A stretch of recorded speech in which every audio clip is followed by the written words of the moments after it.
You're now listening to the Tax Smart REI Podcast, the number one tax podcast for real estate investors. Hey everyone, thanks for tuning into this week's episode of the Tax Smart REI Podcast. Today we're joined with John Houston to talk about how he went from a retired business owner to private lending to saving massive amounts of money in taxes as a real estate professional. We'll be diving into all of that in just 1 minute. This is a story you're not going to want to miss. Hey, Tax Smart investors, I'd like to invite you to join the 2025 Tax and Legal Summit presented by Hall CPA, taking place September 12th through the 14th, 2025. This free 3-day virtual event is designed specifically for real estate investors who are building long-term tax-efficient wealth. Over the 3 days, you'll hear from leading experts in tax, legal, and real estate strategy. Sessions will cover key topics including how to navigate the current real estate market, structure your entities for legal protection, understand the impact of the 2025 tax bill, avoid common tax scams, and preserve generational wealth. You'll also learn what's changed with IRS audits this year, how to avoid the biggest legal mistakes real estate investors make, and how to efficiently find and fund your next deal. General admission is completely free, but for those who want to take it a step further, VIP tickets are available for just $77. As a VIP, you'll gain access to exclusive bonus sessions, including a private legal Q&A with a real estate attorney, a one-on-one laser session with our tax strategist, and much more. You'll also enjoy priority access and extended replays of select sessions. This is a must-attend event for the year if you're a real estate investor who looks to minimize taxes, protect your assets, and build real lasting wealth. Reserve your ticket for free or grab your VIP pass for just $77 to access the full experience by visiting www.taxandlegalsummit.com/registration. Again, grab your free tickets or reserve your VIP tickets by visiting www.taxandlegalsummit/registration today. We'll see you there, but for now, right back into today's episode. All right, and we're back. Thank you so much, everybody, for joining us. John, thanks for joining us as well. Would you be able to just give the listeners a little bit of an information on your background and how you kind of got involved in real estate investing? Yeah, great. Thanks, Tom. And I do enjoy the show. It's quite an honor to be with you today. So I'm an old guy and have a long story, so I'll try to make it kind of short. I live in a little community in the mountains of Western Virginia, and I've never lived more than 7 miles from where I live right now. Grew up there, stayed there. My wife and I have 8 children and 15 grandchildren who all live right in the community, all within 20, 30 minutes from the house. Oldest grandchild is 13, so it's quite exciting when everybody gets together, which is often with us. I had 19 years in multi-line insurance and left that career kind of midstream to start farming. We had all these kids and we thought it'd be kind of neat to kind of farm and homestead a little bit, which we did. It was great. We had a ball. The money ran out and it was time to go back to work. And one of the things that I had in the insurance days, I had a securities license. I didn't do much with it, but I had a securities license. So I sort of tuned that up a little bit and, became a, full-fledged financial planner and had a fantastic business partner. And we worked that business together for about 15 years. Now, in the middle of all this, so I'm farming now. I have a financial planning business. We're butchering chickens on Monday morning, and we're doing financial reviews on Monday afternoon. So it was an exciting time, and I wound up as a part of a hostile proxy contest in a shareholder vote for a local bank. So I wound up on a bank board. That was rather exciting, very educational, and enjoyed that a lot. Learned a lot from the farm. A business developed from that, actually 2 businesses. One was a chicken business, and my son-in-law, who is married to my oldest daughter, now runs that chicken business. And that little business where we were butchering chickens on Monday mornings in the farm has developed into a $100 million business. So my son-in-law was really, really smart, and he did a great job with that. And another business that's developed into a full-time business was my Christmas tree business. And my oldest son has a tremendous Christmas tree business now. He's had state champion Christmas trees in each of the last 4 governors' mansions, last 4 administrations, governor mansions, and he's had champion wreaths, and he's done a great job with that. So 2 of those businesses have taken off, grown, and gone their own way. I sold the financial planning business and joined my son-in-law in the chicken business, and we worked together. And it was mostly me watching him turn a backyard chicken butchering business into something really great. And I helped him out with that for a few years, and then left that business, sold my interest in that to him, traded equity for debt.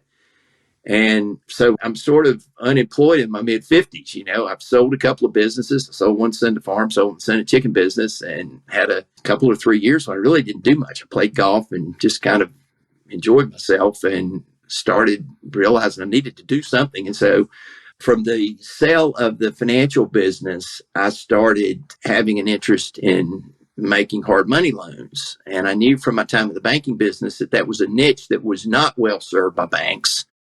And also at that time, bond yields were about, 2-3% was pretty good if you go back 5 or 6 years ago. So I told the fine gentleman who bought my financial planning practice that, hey, I want you to manage my equities and I want to manage the fixed income, because I knew I could do a lot better than 2-3%. And what you did, so I started making loans with my money. We didn't have any, at that time, we didn't have any other investors. And I learned a little bit about real estate, and I thought, wow, man, this looks like it's really easy. And, you read the books and how hard can this be, right? Well, it was pretty tough. And I got some painful education on the first few deals I tried to do. But through all of this, I wound up growing the real estate business. And we now have about, 100, 120 rental doors, depending on how you count them, because we have a lot of rehab business. We do fix and flip business. I've got an incredible contractor I've been blessed to meet and work with, Rob Hogan, and he works exclusively with me. He is smart. He works hard, and he is very good at taking distressed property and turning it into stuff that's really nice. And so we're doing right now maybe one fix and flip every couple of months. We keep some of those, especially multifamily, and then we sell some as true fix and flip. So we do some fix and rent, some fix and flips. So that's kind of the background. And most of the real estate work I'm doing is in West Virginia, which is an absolute jewel. It is a hidden jewel, and it checks so many boxes. And I'm enjoying it. I'm actually in West Virginia right now, which is about 2 hours from home. I'm in Beckley, which is in southern West Virginia. That's excellent. This is an incredible story, and I know I have a few questions I'm going to have to ask, circle back on regarding the financial planning. But when it comes to the investing, it sounds like you're fixing, flipping, and then holding properties for the long term, which obviously has some tax benefits we'll get into a little later. What about that particular model? You went from private lending into this. What about that particular model made sense for you? Why did you choose to go that route?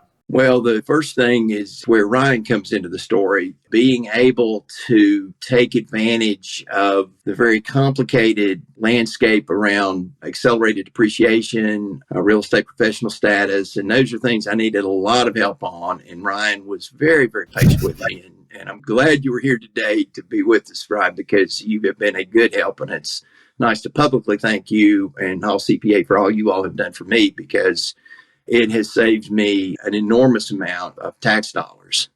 And so that was one of the big pushes into real estate. It just made sense. All right.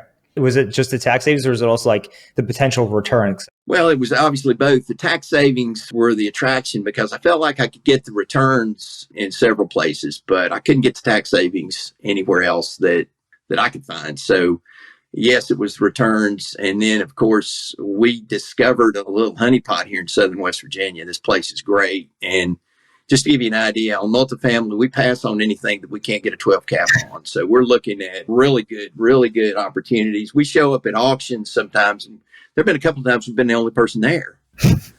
That's crazy. I mean, it's astounding. You had a couple of weeks ago, Lauren Krause on your podcast. Yeah. And it was curious because she discussed the difficulty in working in these high regulatory areas. And we're here in wild, wonderful West Virginia, and it is wild and it is wonderful. And the pro-business climate here is astounding. I mean, West Virginia's been cutting red tape while so many other places have been adding red tape. You've got low property taxes. You've got minimal regulations. You've got a government that actually wants investments. You've got a government that is eliminating methodically and very wisely, I think, the sales tax. The legislature, the governor, they are pushing hard for business. And it is absolutely a refreshing place to work and a refreshing place to do business. The laws are landlord-friendly, one of the most landlord-friendly states in the country, which is obviously a huge advantage. And, when you're we have core values, and two of those core values are integrity and efficiency, and that plays well into that. In West Virginia now, a squatter is a trespasser, Yeah. period. It's a good thing about landlord-friendly states, right? You could just evict them pretty easily at that point, right? Right. Wow. Yeah, I know in New York and certain other states, I'm sure California, I don't know specifically, there's all this red tape. There's all this red tape about getting somebody out of your property. And I remember when me and a few friends, we had an apartment building in Columbus, Ohio, which is also very landlord-friendly. Somebody did not pay. They're out very quickly. Within 30 days, the sheriff is coming down to their house. It's going to be, or the apartment unit, whatever the case is, and you're out. That's it. Right. It's not like that in some of these other states with a lot of regulation. You could be waiting 6 months in New York, in some cases, to get somebody out of a unit. Yeah, I just don't want to play in that space. It's hard enough without having to fight the government. Yeah. John, just as like you and I worked together, like there was not all of that background of kind of we didn't have time, right? The tree business, right. The chicken business. So I just appreciated getting to know that as you have, continued to, as I've gotten to know you and shift in kind of what you're doing. It sounds like just, real estate is like kind of the main thing that you're doing. Are you still doing any private lending on the side as well? Has that just gotten smaller? Yes, we are. We've got a very small private lending book of business. It's small compared to a lot of folks. It's $3.5 million as of yesterday, and we're going to grow that. We've just increased our staff a little bit. So there's 2 full-time folks working in that space right now. And I'm the biggest investor. We're taking on our first outside investor money. So we're doing a kind of a co-lending model, and we think we can grow that. Our loan losses have been minimal, and so we think we've got a pretty good handle on that. So yes, we're doing more, and we are concentrating that within 2 hours of where we are in Virginia and 1 hour from where I sit right now in West Virginia. So we've kind of got 2 circles that sort of overlap a little bit. Great. It's our geographic market, and our, I guess, psychographic, sociographic market on that would be fix and flippers, fix and renters. I'm going to buy this property, fix it up, put a tenant in and have a bank take out, or buy it, fix it up and list it and sell it. That's kind of the sweet spot that we have as far as fix and flip goes. That's great. And as you are doing a lot of like construction, rehab, fix and flip, that kind of stuff, have tariffs been like a pretty significant impact on what you're seeing for pricing or cap rates or anything on what you've seen? No, I don't see it. I mean, it's stuff's going up and down. And 2 years ago, stuff was going up and down. It's kind of, I'm not really seeing any big effects there. I'm sure there are in individual situations, but no, I'm not seeing anything huge. And as you have like kind of grown and grown, you have, from the time I've met you, started to like really bring in, employees. I feel like at first it was just kind of like, hey, I've got some, people on the side and contractors and this and that. Was there like a tipping point to you that just made it clear, like, yeah, I really need to start hiring like full-time employees? Was it just the scale and size or what? Yeah, I knew there was stuff I wasn't very good at. Okay. So for example, we're buying leads here in Southern West Virginia, and I now have a 5% business partner in the real estate business, Ronnie Rigney, and he is fantastic at buying, and he's also very good at just sort of managing things here. So I found some pieces to the puzzle that were solved by people who had skills that I didn't have. Yeah. And so we're not very big. I mean, we've got 2 full-timers here, and we've got some part-time guys and some, I guess they're full-time guys. They're a crew, but they work for the contractor. So, he's got maybe a half dozen folks who work for him as W-2s, especially good at demo and cleanup, and we're self-managing the real estate right now, which seems to work well for us. Yeah, that's great. And I think even since I've known you too, John, one thing I've appreciated and I thought was unique compared to a lot of clients that I've worked with as well in the past, as being a business owner, you seem to quickly, and I know you have a story if you want to share it or not, you don't have to, but pretty quickly giving other people ownership, like an interest in the firm. Oh, yeah. Yeah.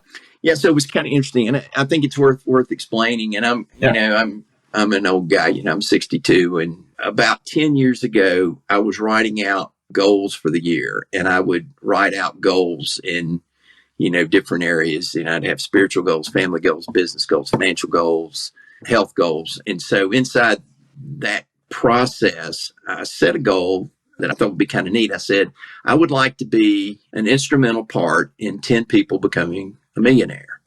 Okay. And actually, it's probably 15 years ago looking back, but time goes faster than it used to. And that was back in the days when $1 million was a lot of money and $1 million net worth was a lot. And so what was curious about it was I intentionally started looking for opportunities to do that. And now there's five. There's five people that I've, and I think they would have been successful without me, but I was an instrumental part in helping them to become financially successful. So that was kind of a goal I had. So I really do enjoy having partners. Interestingly, the lending business is set up so that when it becomes big enough and profitable enough, the two guys that are doing the heavy lifting right now are going to wind up with ownership in that. So again, if they're successful, then they're going to be rewarded with equity. And the same thing in real estate business that I've worked with, Ronnie. He's a great guy and he's working very hard. And this is going to give him an opportunity to increase his ownership stake as the years go by. And my 16-year-old son, Samuel, is interested in real estate. And we've homeschooled our kids. And he is actually with Ronnie right now working. So he's a junior property. He's got a long title, but it's got junior assistant in it, but he's kind of learning how to do the grunt work and he's going to learn how to do property management. And so, he may have interest in that as well. If he gets into this and he hates it and he learns that when he's 16, that's great. Right. If he loves it, then he can grow right into it. I love that. Yeah. And as you were kind of talking about kind of long-term, and you mentioned too, right, you were kind of semi-retired for a couple of years, played a lot of golf. Being a pro golfer apparently wasn't your thing, as we were talking about before the show. But just as you think, even longer term, right, you're in your 60s, like you said, other than kind of letting, current employees kind of become future owners of this, is there anything else unique just as far as either estate planning for yourself or just for your businesses like succession that you'd like to discuss? It's kind of interesting because I've got a succession plan and I'm really, I think, better at starting stuff than I am at running it. But I have been really good at finding super, super motivated, super, super smart people who I can hand the baton off to. And, it happened in the investment business. It happened with the Christmas trees. It's happened with the chicken business. And that's what I find rewarding, is being able to get something started and to help somebody turn it into something great. That's just what I like. And, I'm enjoying this right now as I evolve from the head guy into a helper. That's sort of the way I see my role. Now, that's a slow process. It's a multi-year process, maybe a decade or more process, but that's what I enjoy and what I look forward to in this next season. I'm enjoying myself right now. I have a great time, both with the lending and with real estate. With 2024 officially in the rearview mirror, now's the perfect time to start planning for how you're going to maximize your tax savings in 2025. With major tax changes looming under the new administration and IRS audits on the rise, navigating the tax code alone is now riskier than ever. Whether you're leveraging the short-term rental loophole, claiming the real estate professional status, utilizing passive losses, 1031 exchanges, or anything in between, our expert team of tax advisors at Hall CPA has your back. We'll help you uncover hidden opportunities and avoid costly mistakes that could put you at risk during an audit. With potentially tens of thousands of dollars of tax savings on the line, why wait? Visit www.therealestatecpa.com/podcast to request your free 30-minute discovery call today. Again, that's www.therealestatecpa.com/podcast for a free consultation. Let's help you ensure you keep more of what you earn in 2025. That's all for now, and we'll dive right back into today's episode. This is all incredible. I have just a few questions here. You mentioned some of your key staff are going to be able to become owners or increase their equity in the companies that they're in. Right. How do you reward them? Are they buying into your company? Are they? Yeah, that's great. So it's really complicated, and we got a gazillion page operating agreement, and I don't know, it's probably 40 pages. But in the lending business, what happens is immediately we do a share of NOI. So there is a profit. It's almost like phantom equity in some ways. I think we actually use that term in the operating agreement. But then when we hit $1 million NOI, then they will vest 5% per year ownership. So there is a reward that comes with hitting that $1 million NOI number. So how does that look for me? Well, it looks great for me because, we charge 13 and 4 is our standard rate on our loans. I am functioning as a co-lender at 10%. So the company pays me 10% on my money, but then I'm getting half the NOI. So in the meantime, I'm doing okay because 10% is good on my investment. And then half the NOI is good on my ownership interest. Now, as that grows, then, when this gets up to $1 million, you can see that, hey, this is going to be a pretty good number for me. And these guys are going to start reaping the reward for themselves. So we just came up with that this year. And so far it's working well. On the real estate side, Ronnie and I had worked together in a cash home buying business as 2 of 4 members. And we had sort of a value difference with the other 2 members. And so I sold my shares first. And then 6 months later, Ronnie came along and joined me. And we started a new kind of a cash home buying business. And so what we're doing is buying leads. And then Ronnie goes out and turns those leads into purchases. And Ronnie had some real estate that just happened to be about 5%. When we put the 2 companies together, it was about 5% his stuff and 95% my stuff. And so I said, well, look, why don't I just give you 5% of the company? And then each year, Ronnie's share increases by 2%. So he will eventually grow that. Of course, he gets a salary and he's got an incentive so he's got an income statement component and a balance sheet component. Did that make any sense at all? Yeah, no, it made sense. It sounds like kind of in a nutshell, on the lending side, there's a profit. They're getting a percentage of the profits as the business is growing, and eventually their equity starts to vest. Right. Based on the milestone of NOI of $1 million. So they're not buying into the company. They're getting this equity granted to them as a result of hitting certain milestones. Exactly. Okay. That keeps them incentivized to hit these milestones because obviously, presumably they want the equity. Right. And we've got really special team. It's a really special bunch of folks. We talk a lot about value alignment, and we certainly have it. We have core values, 7 core values in the real estate business and 6 in the lending business that we really do talk about a lot. And, we want to make sure we're all on the same page before we get started. And we have been, we are very committed to, for example, our first core values, we win with purpose. We want to win, but we're not just winning for the sake of winning. We take initiative, we solve problems, we drive results, we play to win, but not at any cost. We win with purpose and strategy, and we try to keep our eye on the long-term impact of every transaction we touch. We don't want to go in and smoke somebody with a great deal just because we can. We want to do what's right, and we're committed to that, and we hold each other accountable to it. One of our core purposes is we run hard every day. So if somebody's not running hard, we'll hold them to that. Say, hey, it doesn't look like you're running very hard today. And it's a really healthy environment where we are holding each other accountable. And I don't get a break just because I'm the owner or the majority owner in the company. I mean, these guys hold me accountable, and I need that, and I appreciate it. This is a fascinating story. Definitely getting inspired by the journey here. Hey, real quick, if you've been a long-time listener to the show, then we give everything away for free. From how to use the real estate professional status and the short-term rental loophole to save tens of thousands of dollars on taxes, to upcoming tax changes, including the potential return of 100% bonus depreciation, we don't hold anything back. And the only way we're able to help more real estate investors is if you rate, review, and share the show. It just takes 15 seconds to leave a quick rating, review, or share with a friend who may find this information useful on their real estate journey. That's all for now. We'll dive right back into today's episode. Just circling back on a statement you mentioned earlier, you mentioned that the financial advisor took over your business is managing your equities while you took over the private lending because you get a higher rate.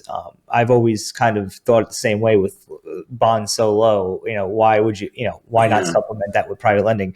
But for the equities, what do you, and I know this is not financial advice, but like for equity standpoint, do you invest in like ETFs? Do you have an individual stock portfolio? Oh, this is great. So this is an interesting story. So Patrick Beecham manages my money, and he does all the heavy lifting. I don't give him any advice. I just open up the statements, and I said, go ahead and do what you want to do, because he's a certified financial planner. He's a CPA. He's got more letters after his name than he does in his name, and he's just great. And I was really lucky to find him.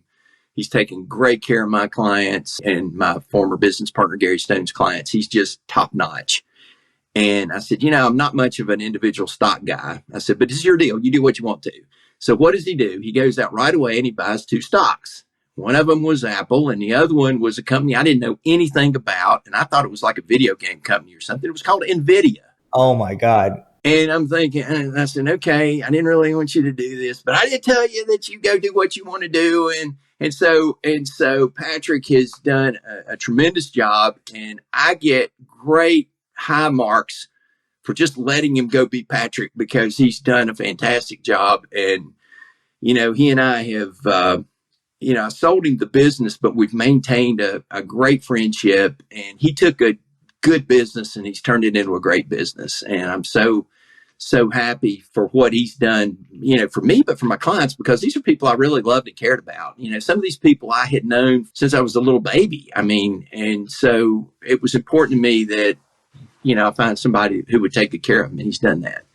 But you're exactly right. I agree with you. I think things like debt instruments, especially real estate backed debt, and there's a place for that in people's financial planning world.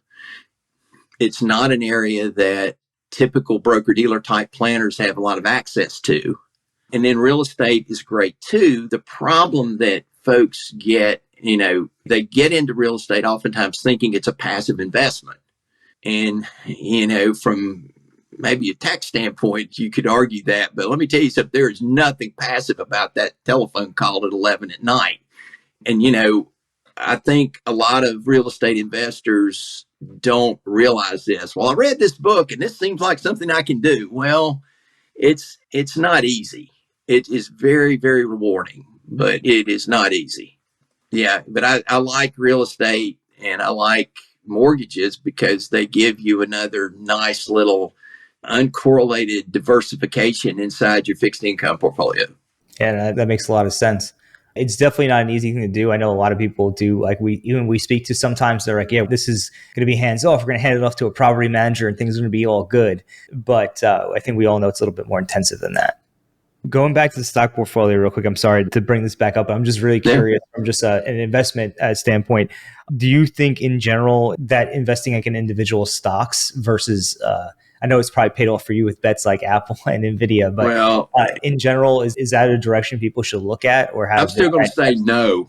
It's sort of like you do something that maybe it makes sense or maybe it doesn't, and you win, and you just think, oh, wow. It's like going out and buying a lottery ticket. You may go buy a lottery ticket. You may win the lottery. It was still a terrible decision. Had a great result.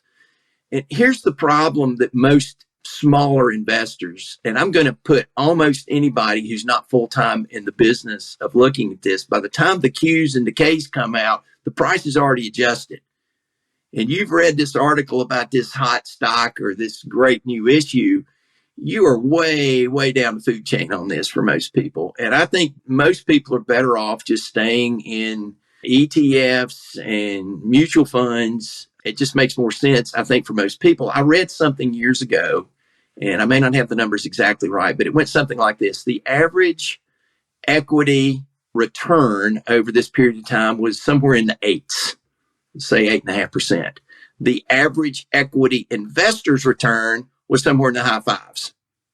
And you think, how could that be? Well, the reason is the average equity investor is emotional and they tend to make decisions that aren't great. I mean, the average equity investor wasn't buying like crazy in March of 2009.